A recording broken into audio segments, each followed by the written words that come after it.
Uh, the subject I'm going to deal with is predicated on paragraph 50 to 55 of the petition, and paragraphs 75 to 76, 77, 78, and 79 of the petition. Say 50, 51, 55, and 50 to 55, and then 75, 76, 77, 78, and 79. And in summary, in dealing with those paragraphs, it is our position and submission that there was a contravention of Article 157, sub-article 11 of the Constitution. And in addition to violations or contraventions of that particular article, it is our submission that the respondents acted contrary to the law and the Constitution because of the existence of an exclusive code and a special legal regime,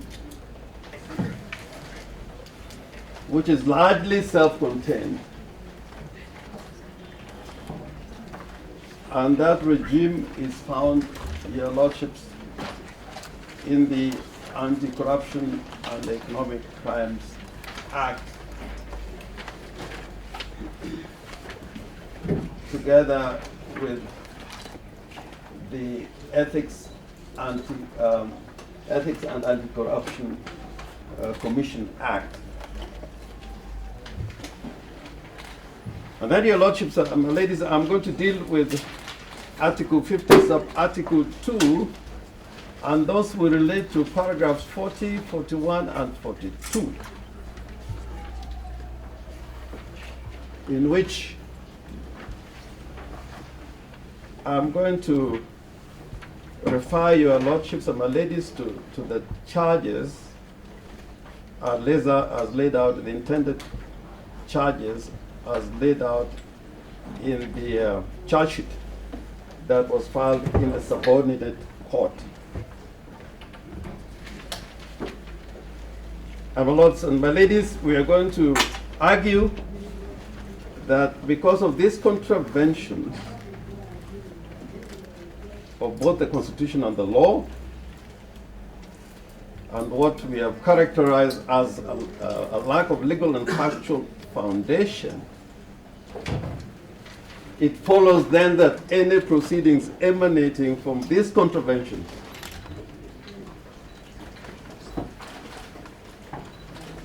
is evidence of malice, is evidence of abuse,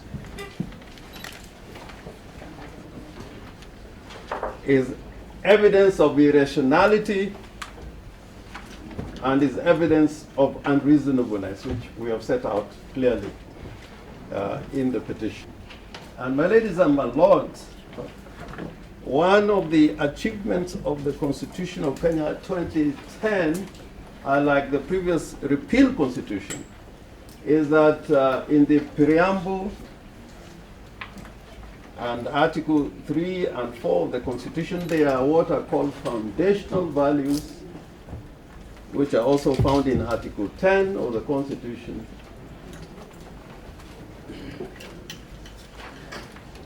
which characterize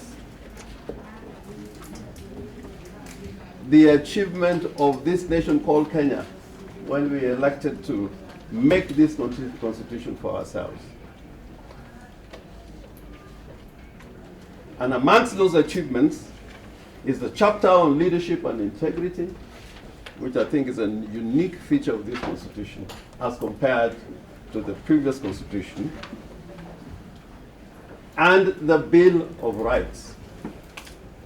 And Your Lordships, I would want to draw your attention to the language of the Bill of Rights as opposed to the previous Constitution.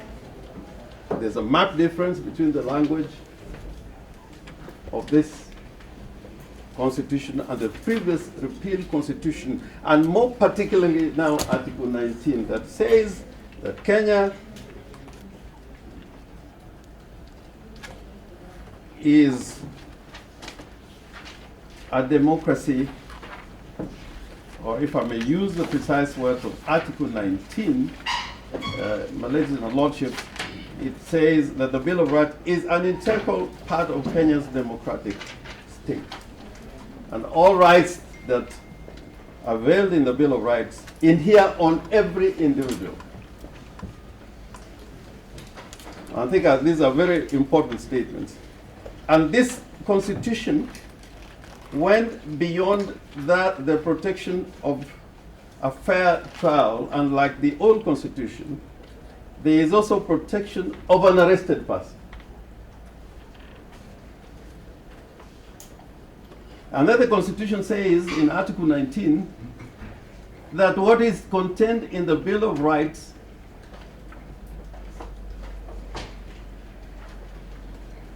is not the entire cocktail of these rights.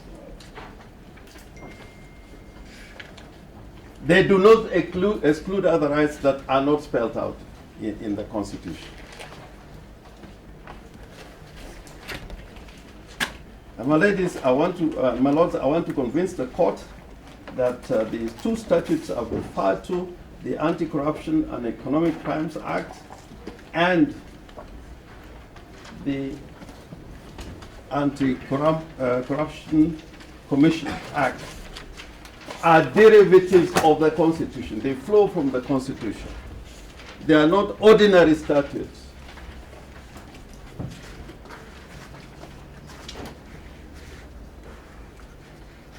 The Criminal Procedure Code, the Police Act, all those emanate from the general conferment of the legislative authority to Parliament. But in respect of the Economic Crimes Act and the Commission Act, it is a directive by the Constitution. It is a directive of the Constitution under Section 79. And this directive of the Constitution in matters corruption, I want to convince you, my ladies and my lords, under that particular directive to Parliament, Parliament has set out a regime for dealing with matters corruption.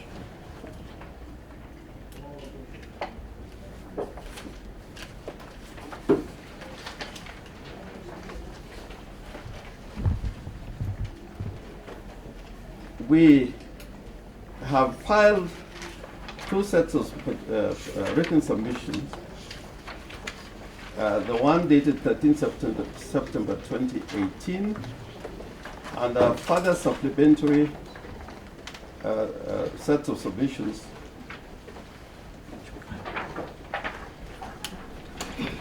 which were filed 27 February this year. And in those submissions, we have set out clearly why in our submissions the intended charges are ludicrous and preposterous and should be halted by this court by way of the orders which are sought.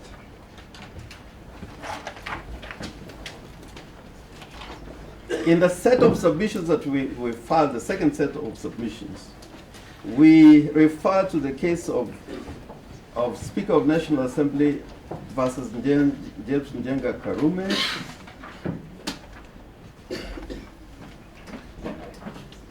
(1992) EKLR,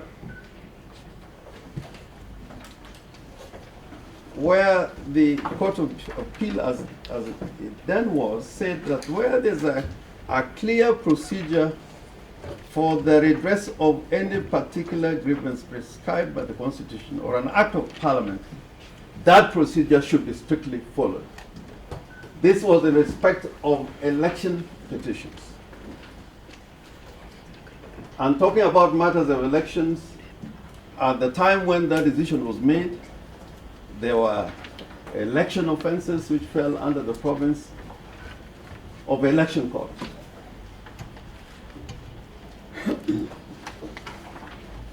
So, my lords and my ladies,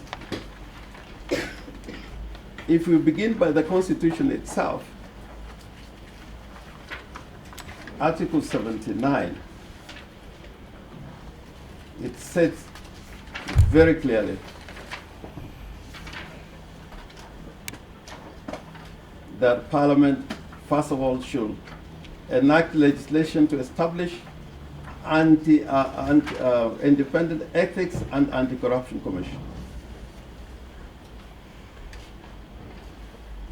And then Article 20, another directive to Parliament, shall enact legislation to provide several things which are set out in that article, including mechanisms for the effective administration of the chapter on leadership and integrity. Now, my ladies and my lords, I'll invite you now to look at the Anti-Corruption and Economic Crimes Act and take the court straight to Section 3, which talks about special magistrates. And it is not rebutted in these proceedings that the intended charges were registered in a corruption court, anti-corruption court.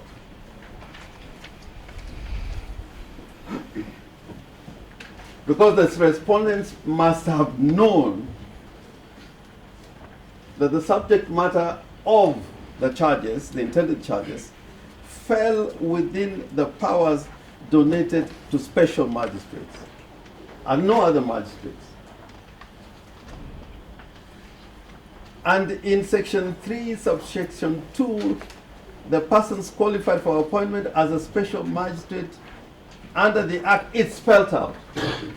You have to have certain qualification to be a special magistrate. And then it says in Section 4, subsection 1, notwithstanding anything contained in the Criminal Procedure Code or in any other law, which in my view includes the Penal Code, for the time being in force, the offense specified in this Act shall be tried by special magistrate.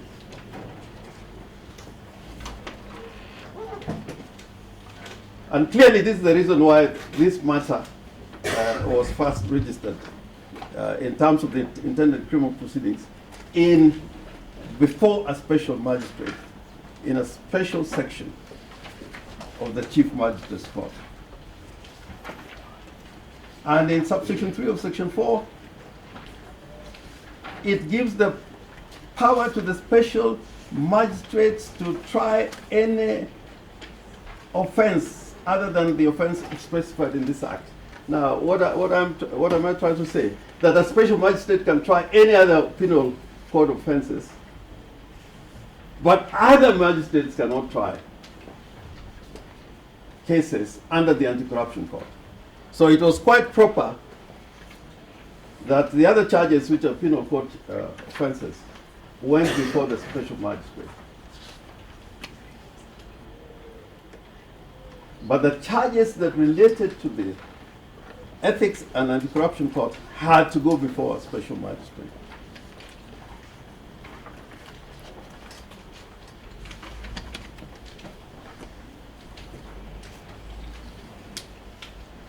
And then in Article 5, Section 5, again of the Act, it says how that anything that is inconsistent with this Act, the Anti-Corruption and Economic Crimes Act,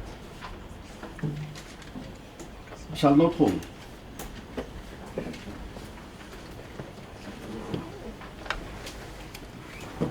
That is to say that where there is inconsistency between this, the Criminal Procedure Code and this statute will prevail.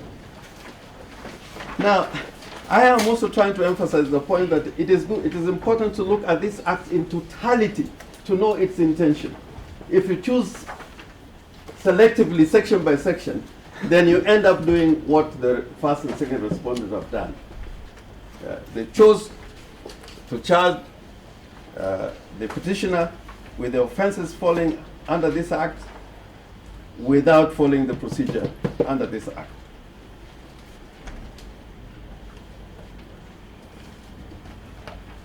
Now, I do not want to take a lot of time on the importance of the independence of the Commission, which is emphasized in Article 2249 of the Constitution, repeated in the Anti-Corruption and Economic Crimes Act, and repeated in the Act establishing the Commission, in contradistinction to the fact that these charges were brought by the DCI. Now, even for purposes of investigations, which is contained in Part 4, a person investigating crimes under this section must be authorized by the Secretary. There's no evidence that Commercial and the other officers that investigated this case were authorized. And this is important when you want to look at the totality of the provisions of this act.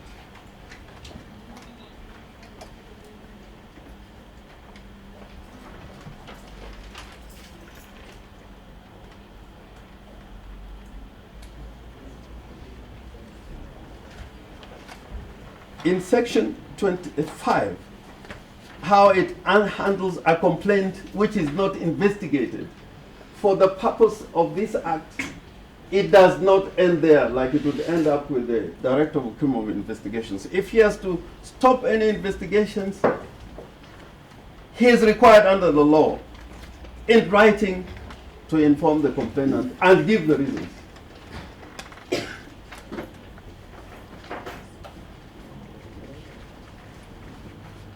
And my lords and my ladies, if you look at section 25A, cessation of investigations, there are a whole gamut and options that the Commission have. They don't have to recommend a prosecution. There are other things they can do. For example, where there is full disclosure by a person who is targeted by the investigations, they could elect to demand payment or refunds. This is something which is available within this regime of the law, which is not in the Penal Code or the Criminal Procedure Code.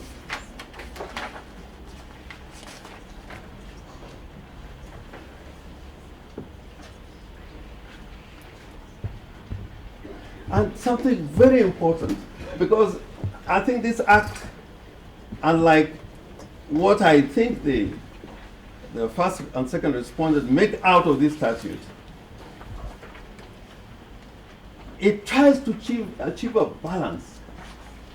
Two components of public interest, that offenses should be investigated and persons who have committed offenses should be tried, but that in doing so, reputation should not be damaged, a target of investigation should not be bashed around, and that is why under this act, section 33, it says that no person shall, except with the leave of the director or with other lawful excuse, disclose the details of an investigation under this act, including the identity of anyone being investigated. Now, this is to attain a balance. And Dr. Amina will make a case out of this. that this is not what happened. Section 33.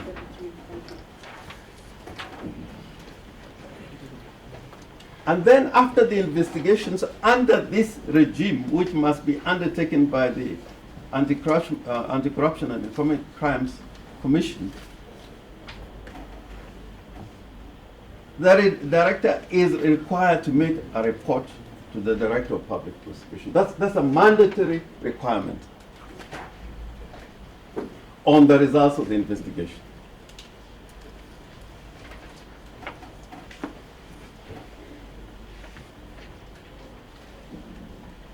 And that they are required also to include any other recommendations under subsection 2.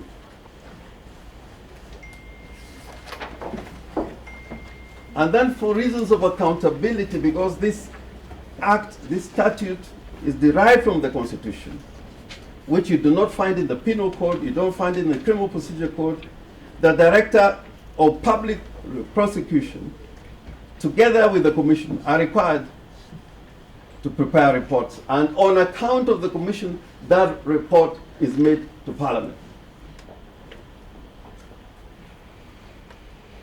In view of the centrality of the chapter on leadership and integrity.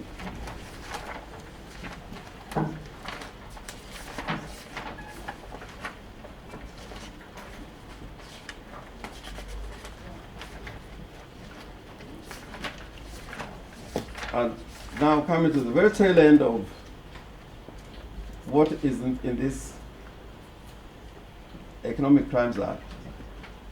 It requires that cases that are filed and are tried under this act must be determined within 24 months. Because you cannot make accusations about a public officer with the consequences that would emanate, and you have a case going on forever.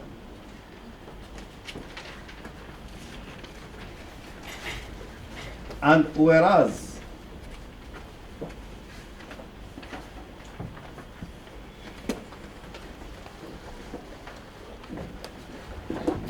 and then it makes a very, very important exception to this section in subsection 6. This section does not apply with respect to an office if the Constitution limits or provides for the grounds upon which an holder of the office may be removed, or the circumstances in which the office must be vacated. So that for all other public officers, you can, as it were, be on suspension and on half pay, but if you're occupying a constitutional office and that has a reason, these provisions would not apply. Because if the complaints and allegations are ill-motivated, the damage will be done because that holder of a constitutional office will stand suspended.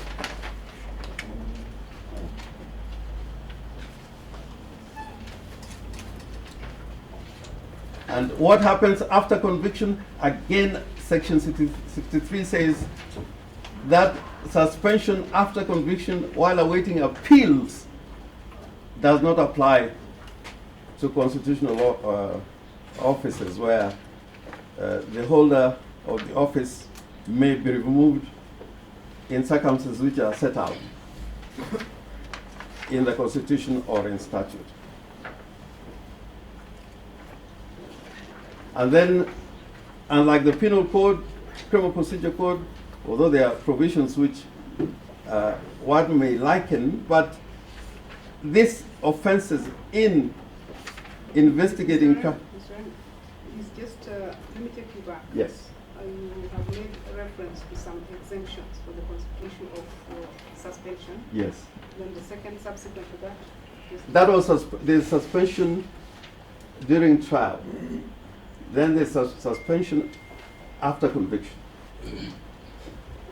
So even after conviction, if you are occupying a constitutional office, you cannot be suspended because there's Pending appeal.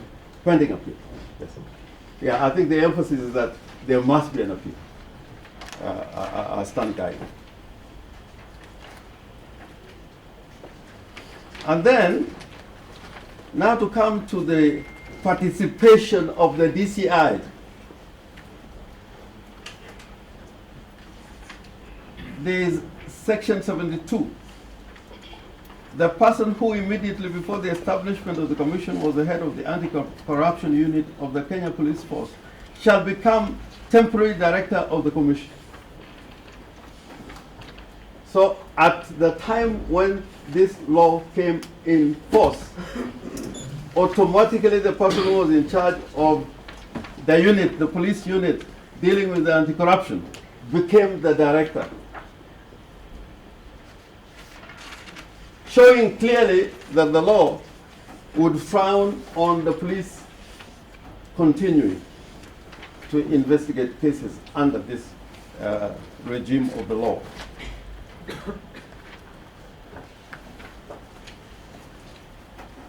And then, section 73, subsection 1. The conduct of all ongoing operations of the anti-corruption unit of the Kenya Police Force. I know now in our services, law has not been brought into place with the current constitution. Including all ongoing investigations, shall on the commencement of this act be transferred to the commission. That's why I'm saying in totality, looking at this statute, it is a special regime. And without a doubt, the DCI was a busy body in respect of the charges, the intended charges. Because including the penal code charges could only go to a special magistrate. The procedure was ignored. Because then the court would consider whether they may have a discretion. So on that count alone, having gone through this act, and my ladies and my lords, I have not even gone through the act setting the commission itself and what is required of the commission. I invite the court to look at that legislation and their duties in respect of investigations of not only the commission but of the commissioners.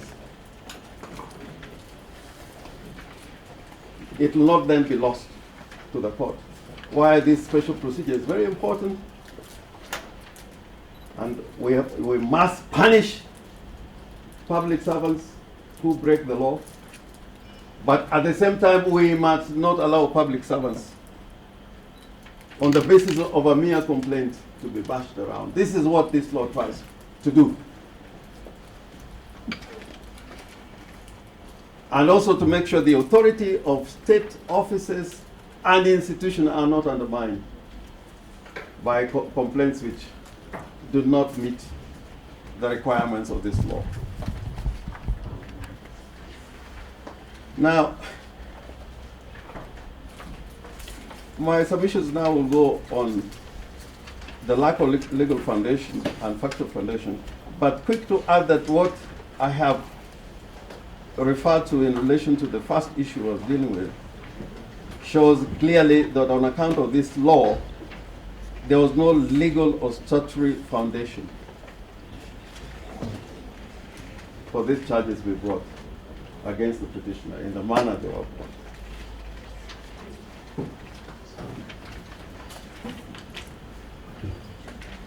Now, my second area, which deals with Article 50, sub-Article 2, I would, Your Lordships, invite you to look at the charge sheet. And my Lords, I want to say that before the Magna Carta, even in England, offenders were lynched. They were subjected to a public trial.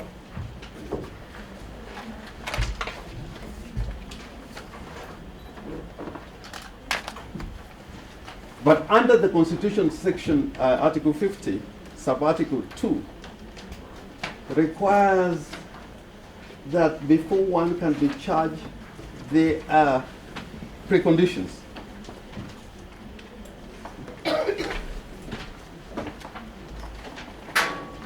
And one of them that the charge that we have referred to, one of the principles that are laid out is that a charge is the very foundation of a criminal trial. In other jurisdictions, before a trial, there's what is called a grand jury, which would determine whether there's a probable cause before a matter goes to court. And a trial by a jury, you find what is then called a petit jury. This thing is not strange to our system, because in offenses triable by the High Court until the law was amended, we used to have what were called preliminary inquiries, that before somebody could be charged on an information, a subordinated court had to establish whether there is probable cause. Is there a proper charge? And is there evidence to sustain the charge? That role now is with this court under Article 50 of the Constitution, and with the trial court under Section 89 of the Criminal Procedure Code.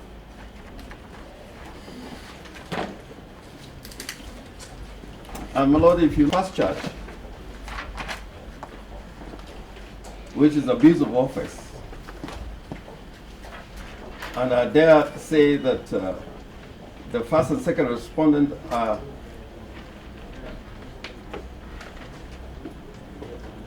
known to use this charge of abuse of office as a catch-all charge. And you know that even that offense is not defined in the Ethics and Anti-Corruption and Economic Crimes Act. But what do the particular the offense say? That being a person employed in the public service as judge of the Court of Appeal, use the said office to improperly confer a benefit to yourself or Kenya shillings 12 million from the Imperial Bank. That is a repetition of what is contained in statute. It does not meet the requirements under Article 50 of the Constitution. It is not enough just to repeat the word of the statute. An accused person should not be left to speculate and guess as to the case he is going to meet or she is going to meet. It should be clear to him or her when the charge is read, with a degree of certainty, the particulars of the offense as required under the Criminal Procedure Code. And I'll not go through the sections because they are familiar to the court, running from section 134 to 137 of the Criminal Procedure Code. But looking at this charge, use the said office to improperly confer. What was improper? The particulars needed to set out what was improper. What was the actus reus?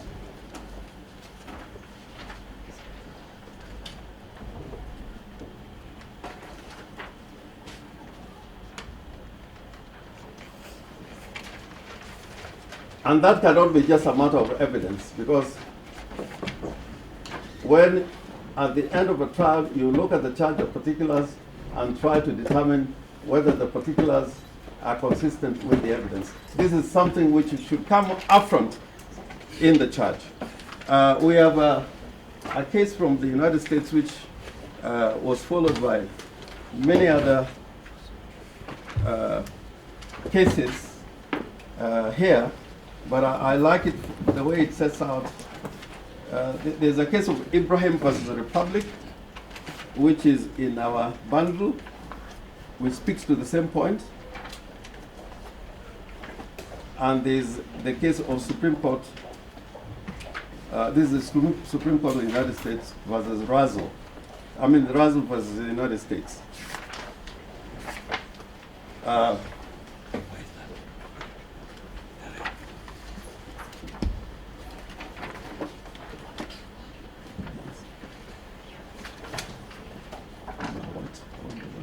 Anyway, let me come on the bundle, on the page, on page 494,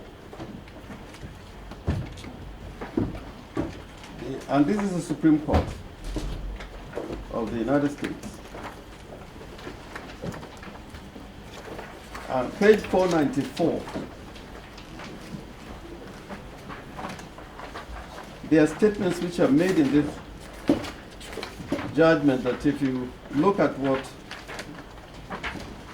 Justice Okubasu said in the Ibrahim case, fall on all fours with the case of Razo.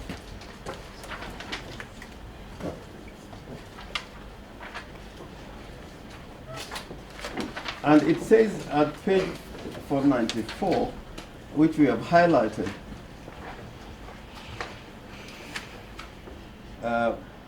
on page 494, just there's page 369 at the top there, written, and 365, the first paragraph, looking at the last sentence right from the top, fourth line, where guilt depends on crucially upon such specific identification of fact. Our cases have uniformly held that an indictment must do more than simply repeat the language of the criminal statute. And my lords, I would invite the court to look at this entire judgment, because the Kenyan cases that are referred to almost in same terms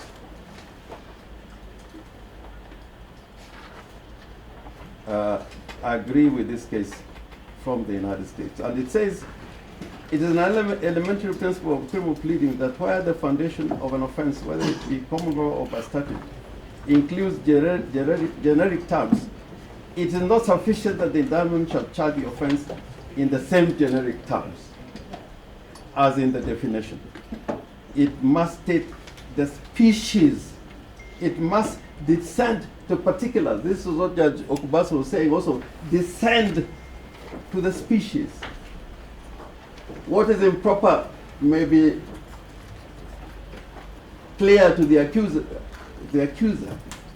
but what is improper to the accused, what is it? So he must descend to the species and descend to the particulars, so that in a reasonable language, in specific words, the accused person would know what is charged with. And looking at Section 89 of the Criminal Procedure Code, a magistrate is also required to look at the charge and see whether there's a proper charge before it, before he can take a plea.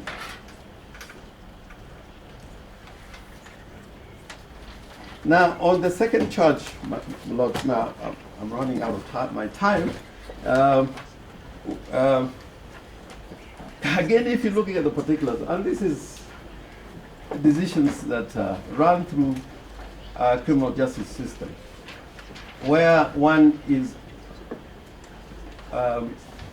charged with an offense that includes the component of false pretenses. False pretenses.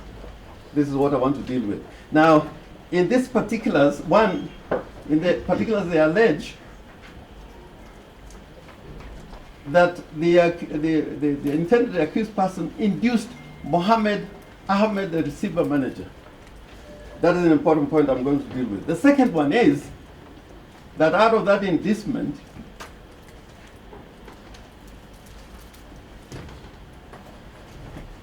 Mohammed executed a discharge in the pretext that a substitute security would be provided. False pretense can never relate to a future event. False pretense must operate on your mind. If you give somebody a postdated check, you cannot charge him on account of a false pretense. If somebody gives you a check that bounces, which is a current check, then you can be charged with an offense of obtaining by false pretense. And the case law that we have cited in this one. Now, the lack of factual foundation runs through all these charges, my ladies and my lords. All of them, even on account of forgery. When it comes to the issue of inducement, if you look at the statement of Mohammed Ahmed, which is contained in the bundle that has been given to us by the second respondent, you will find that in the statement of Ibrahim,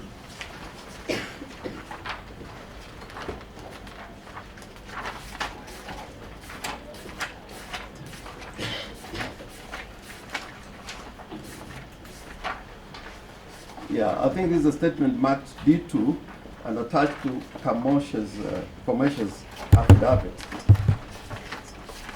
Reading through this statement, it is exculpatory, completely exculpatory. And if this read together with the statement of the interested party is completely exculpatory.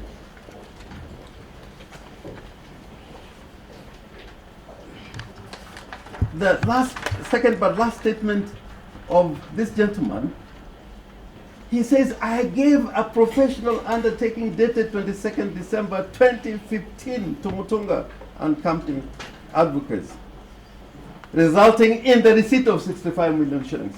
So he is the one who dictated the undertaking. It never came from the petitioner.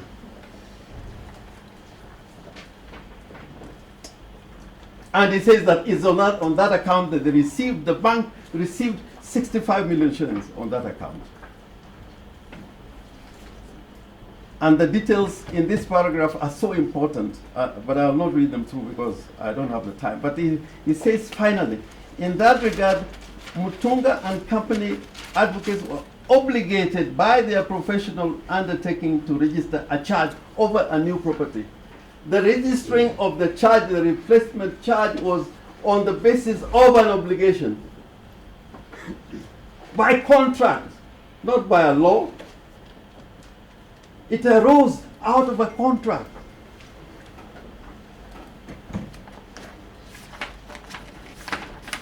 And also, if you look at the letters that are attached from Mutunga and Company, the letters from the petitioners which are attached to Commercial's affidavit, you can see on the top of the letters when they went to Mohammed, like the letter of 12, this is the letter of 25th November 2015, a letter by Mutunga and Company to the receiver manager, received by the same Muhammad. His signature is there, his signature is the statement, and his note on the letter, please approve release of titles. This is what Muhammad says. That's why I'm saying this statement is completely exculpatory, and the documents that are contained are completely exculpatory. So there is no foundation for this charge. And your lordships and my ladies, I also invite you to look at both the correspondence in this affidavit, attached to this affidavit, and in the affidavit of the petitioner. And you realize that the release of the titles without a replacement charge was a decision by the bank itself.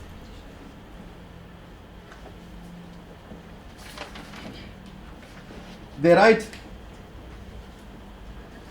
saying, here are your titles on account of paying money. They don't demand a replacement charge.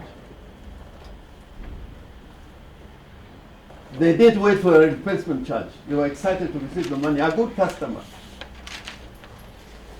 And they don't demand. They release the titles voluntarily.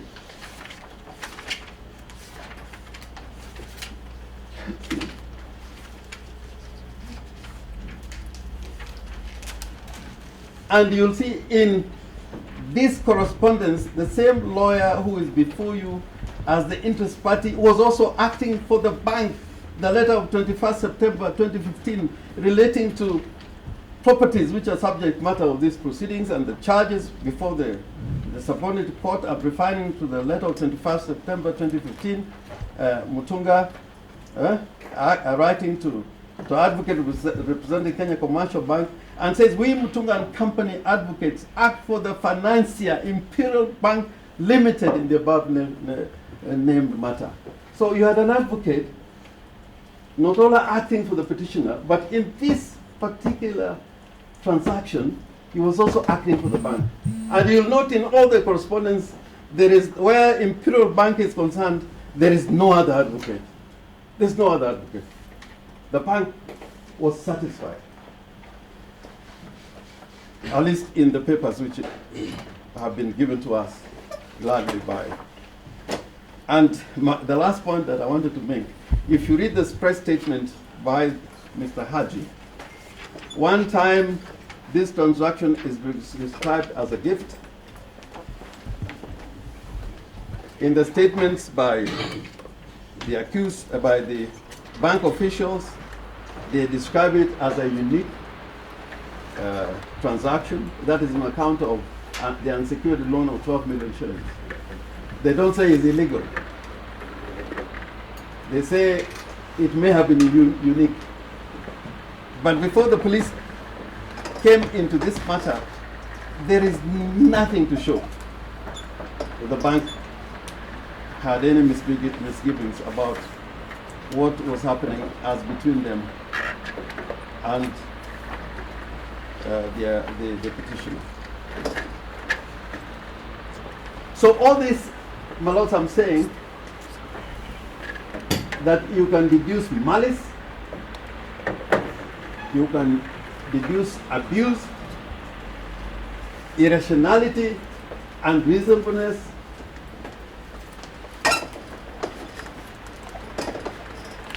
with the parting shot of Mahmoud, who should know better. Because the police are pressurizing this Mahmoud like other witnesses. After saying, I approve the release of these authorized things and so on and so on, then he says, coupled with her literally company in my office with the release of securities, 209, put enormous pressure on the bank. Pressure, not inducement. But looking at the other statements which my learned friend Mr. Harvey referred to, you'll find out that the witnesses recording these statements recorded themselves of seeing the petitioner going to other officials of the bank, but not this Mr. Mahmoud. And this, the logical deduction is that the police were trying to get an answer, why did you release?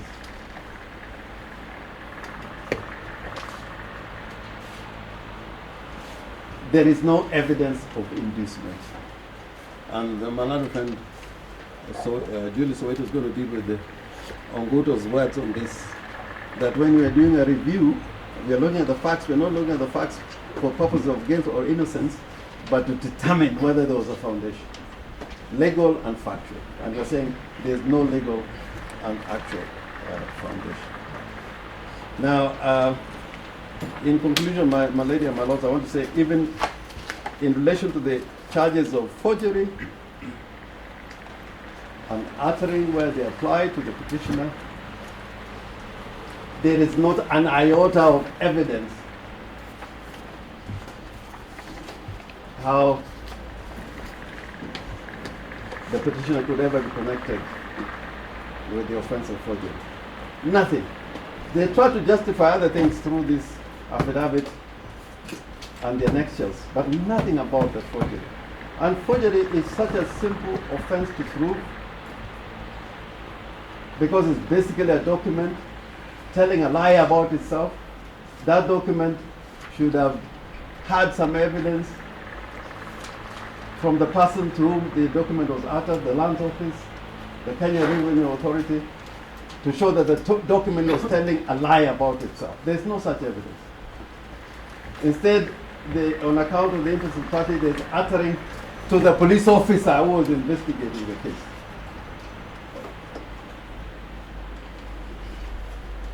If there was something ludicrous, I've never seen something as ludicrous as these two charges of forgery and uttering. So, my lords, I now retire to give to